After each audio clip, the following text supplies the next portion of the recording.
selamat sejahtera kepada semua murid tingkatan 5 SMK Taman Melawati yang sedang menduduki peperiksaan percubaan SPM bagi tahun 2021, terutama kepada murid-murid Reka Cipta yang cikgu kasihi sekalian.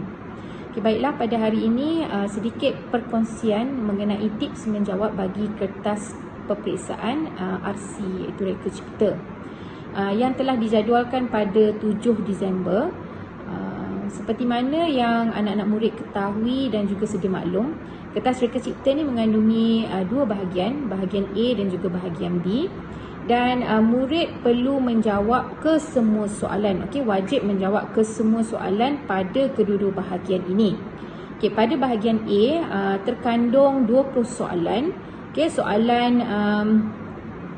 soalan-soalan pada bahagian A ni adalah daripada tajuk-tajuk. Okey, ada 16 tajuk yang murid dah pelajari pada tingkatan dari tingkatan 4 hingga tingkatan 5 sebenarnya. Okey, jadi secara puratanya kalau boleh dikatakan satu soalan keluar satu tajuk daripada satu tajuk.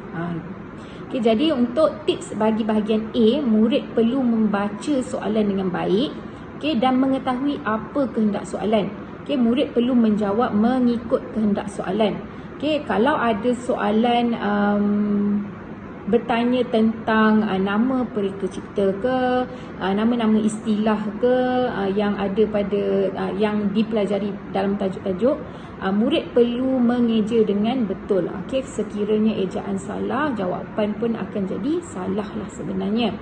Okay, manakala untuk bahagian B, okay, terkandung 4 soalan yang berjumlah 50 markah semuanya lah, 4 soalan. Okay, dan 4 soalan ni selalunya soalan satu ni berupa berbentuk analisis. Okay, untuk soalan 2 berbentuk aplikasi. Soalan 3 adalah perbandingan dari segi faktor pemilihan reka bentuk.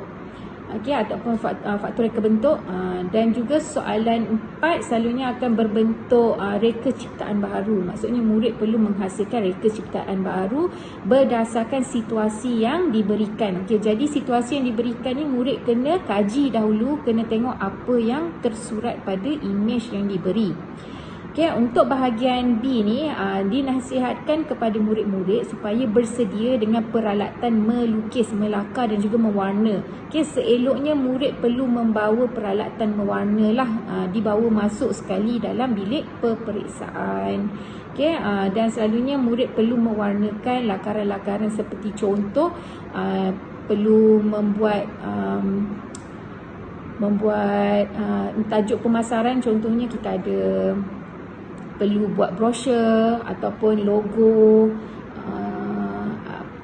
reka ciptaan produk baharu. Okey, jadi lakaran perkembangan penjanaan tu perlu diwarnakan, seeloknya diwarnakan. Dan ingat lukis semua dalam bentuk 3 dimensi, dan perlu ikut kehendak soalan juga. Tengok kehendak soalan nak apa, murid perlu mengikut kehendak soalan. So itu sahaja tips daripada cikgu.